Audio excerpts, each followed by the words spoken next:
Ladies side నుంచి చూసుకుంటే గనక ఎగ్ లో మనకేం పెద్ద వేరియేషన్ ఉండదు, బట్ స్పర్మ్ లోనే మనకు బేబీనా బాయా అనేది డిసైడ్ చేస్తుంది కాబట్టి సో స్పర్మ్ లో కూడా తెలిసే అవకాశం ఏం లేదంటారా? ఇప్పుడు ఎగ్ నుంచి 23 ఎగ్స్ వస్తుంది, హాఫ్ క్రోమోజోమ్ సెట్.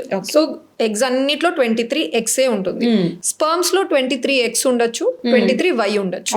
సో వేసే స్పర్మ్ 23 ఎగ్స్ అయితే 2 XX కాబట్టి గర్ల్ అవుతుంది, అదే వై అయితే XY కాబట్టి బాయ్ అవుతుంది. ఇప్పుడు ట్రీట్మెంట్స్ లో మేము గ్యామెట్స్ హ్యాండిల్ చేసేది 2 ఇన్స్టెన్సెస్ లోనే, IUI ఒకటి, IVF ఒకటి.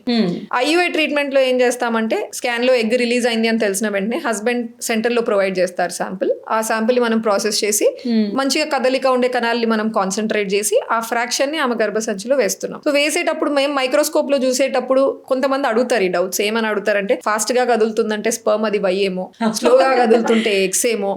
You open the net, multiple things are there దాని గురించి. ఇట్లా ఉంటే ఎగ్స్ ఏమో, ఇట్లా ఉంటే వై ఏమో అని ఆల్ దీస్ ఆర్ గెస్సెస్ అన్నమాట. అంతే, అవకాశం ఉందా? Not at all. ప్రతి స్పర్మ్ షేప్ ఒకలానే ఉంటుంది. It has a head, neck, middle piece and tail. ఇవి భాగాలు.